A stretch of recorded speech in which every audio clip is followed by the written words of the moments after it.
I will definitely re-listen to this. I really do like it. I think it has everything. Very nice instrumental, a lot of like different voices here and there. I don't mind the lead vocalist voice. I do prefer the other guy's voice. I don't know how they're called yet, but the one with the guitar. First of all, the drumming was exceptional.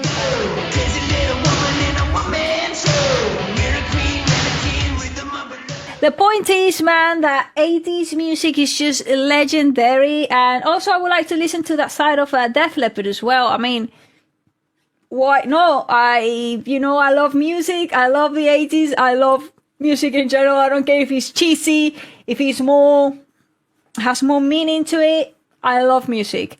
This tune is a legendary banger, and that's it. Some of you saying that this is your favorite album by Def Leppard. Totally fine. We love music, and that's what brings us together here. It's coming up, though. Look, that is definitely one of my favorite from this period of music, because it just, I don't know why. Why is this it's just a good song. I mean, do I need a reason? I don't know. Regardless, I do need to hear it again nonstop. I'm going to take some notes this time, and then we will talk about it after. Most likely, I'm going to have to fast forward through this part, so I will see you in 6 seconds. I hope I'm wrong. If I somehow can upload this and I don't get flagged, that'd be amazing. But I'm probably going to get flagged. I'll see you in 6 seconds. Here we go.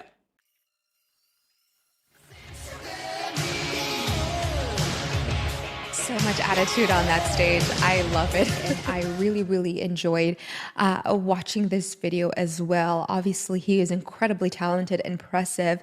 But then you hear the vocalist, you hear all of the other instruments, the guitars, the bass, you just feel like they're so fiery. And it wasn't just the lead singer who is feeling himself and, getting the crowd amped up. It felt like every single person's job on that stage was to seduce the crowd. And they did a very good job at that, because they're so good with their instruments and their voices. But also, they have that sexy, fun energy that is very apparent in this era. Def Leppard's iconic anthem, Pour Some Sugar on Me. A song that's as catchy as it is controversial.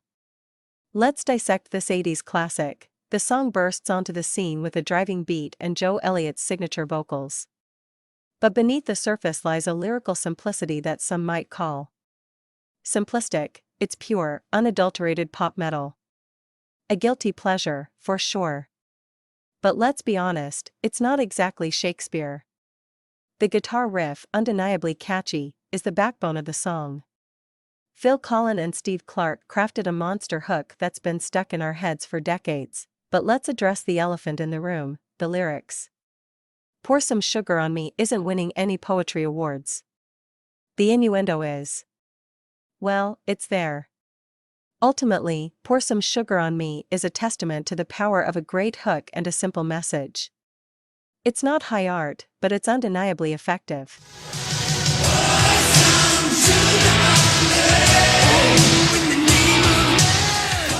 It's awesome, isn't it? Yes, but like that little part sounds really familiar to me. Like the Pour Some Sugar on Me. I think this is a really popular song. This is a song that I hear on the radio a lot. But I don't listen to the rock radio. But for some reason I feel like I've heard that part before. I don't know where. Or even if I had, but for some reason, that part sounds familiar. I wouldn't be surprised. Like I said, I feel like this is a super popular song. But what are you thinking so far? No, I absolutely love it. I love everything about Def Leppard. Like, guys, if I was in, during this time, I feel like I would have been a Def Leppard group. Like, No shoes. Like the sparkly guitar. Okay, the first thing that really hit me was, and I know that like a lot of songs sound the same when you apply the 3-chord rule, but it really sounded like, I think it was Queen's Paul Man, the big world someday, got blood on your face, you big disgrace. You could literally put it to it. Look, I'll show you. Young man living in the place, big man someday, got mud on your face, you big disgrace. Somebody better put a buck on your place. But a lot of songs are like that, right? They have like stuff in common, or do the bands have also? Like a little bit. However, it does have this really strong, like, boom boom clap sound, almost like a hip hop feel, and he's almost rapping in this too. Yeah. In the 80s, especially towards the back end, that's when hip hop came a little more predominant. So it's interesting because it's not like a metal sound to me at all. I would say it's more of a rock sound than a metal sound, like you said, maybe that glam metal feel. But it's great. It's a great song. It's very cool. It wasn't what I was expecting at all when I was reading about who Def Leppard. Like this sound.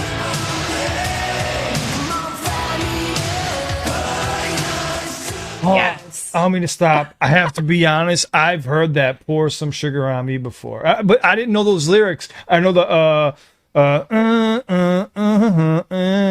just didn't know the lyrics. Never heard that before. I've heard that before. I can't believe I've never heard this before. This is the coolest song. It's pretty badass. I'm not gonna lie, but I know unless I'm dreaming, but I could have been a little kid. I don't know that makes sense.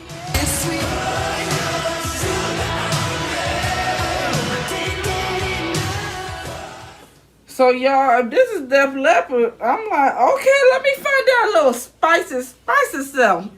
It's funny he said pour some sugar on me, and I was like rocking with it at first. Then I realized what he meant by sugar when he said he's sweet.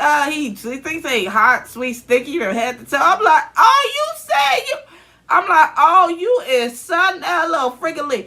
I started realizing what's going on. Then he said he can't get enough. I'm like, oh, man, I don't know who you. Somebody pouring that sugar on you. You singing like that. Somebody must have did it right. Okay. That was a little spicy. I didn't expect that. Usually when I listen to artists for the first time, they stuff start out spicy. I'm like, wow, okay.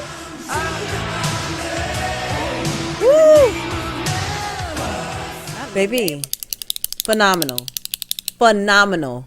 I loved every bit of second of that, baby. Abso-freaking-lutely. Oh yeah. Then I got even more love for it because Mr. Sir was really on the drums with one hand. Like, ooh, yes, absolutely. Anyway.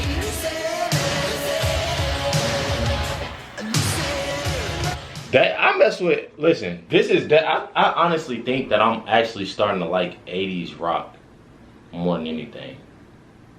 To be honest though, because a lot of times like when I be pausing and like if I have something to say, something like that, like it's more so like, you know what I'm saying? Of course, like about the music, about the artist, about the instruments, about, you know what I'm saying? But in general, like when my eyes is glued to it, you know what I'm saying? I'm vibing out. That's how I know I really know. That's what he knows. Yeah, that's why I really know.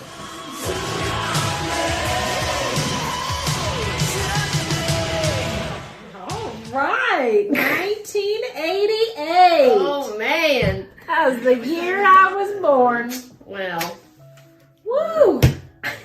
I gotta know the backstory on that guy. Isn't that bananas? Please. When the first time they panned to him, I said, "Did I see that wrong? Like, does he only got one arm? How's he? How's he doing it? I don't know." He was just going it down too. I wonder if I don't know. That's maybe it was crazy. something like he was born without an arm or something, or he could have had an accident of some sort. Maybe, but then like.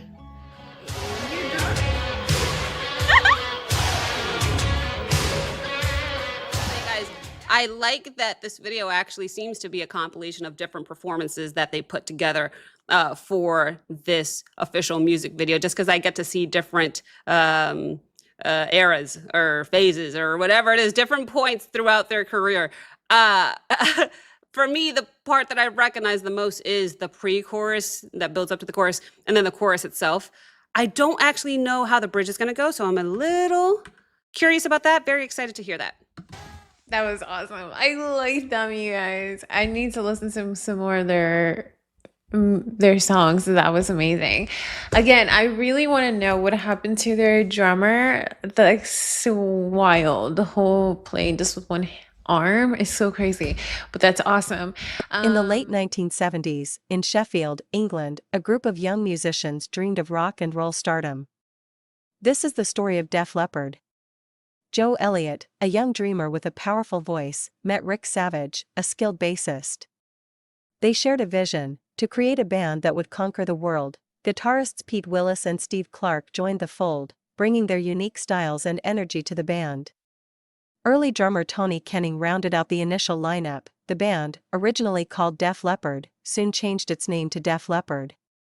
They began playing local gigs, honing their skills and building a following. In 1979, Def Leppard released their first EP, Get Your Rocks Off. It gained the attention of the legendary John Peel, who played it on his BBC radio show, giving the band national exposure. 1980 saw the release of their debut album, On Through the Night. While successful in the UK, it didn't quite break them in America. Kenning left and was replaced by Rick Allen. Their second album, High and Dry, produced by Mutt Lange, marked a turning point. Lange's influence helped them refine their sound, creating a more polished and radio-friendly style, but disaster struck. In 1984, Rick Allen was involved in a car accident, resulting in the amputation of his left arm. The band rallied around him, determined to continue with Rick. Rick Allen, with incredible courage and determination, learned to play drums with a specially designed electronic kit. His resilience became an inspiration to millions. In 1987, Def Leppard released Hysteria, their most successful album to date. It spawned multiple hit singles, including Pour Some Sugar on Me and Love Bites, cementing their status as global superstars. Tragedy struck again in 1991 when Steve Clark passed away. The band was devastated, but they vowed to carry on in his memory. Def Leppard continued to release albums and tour the world, solidifying their legacy as one of the greatest rock bands of all time. Hear that?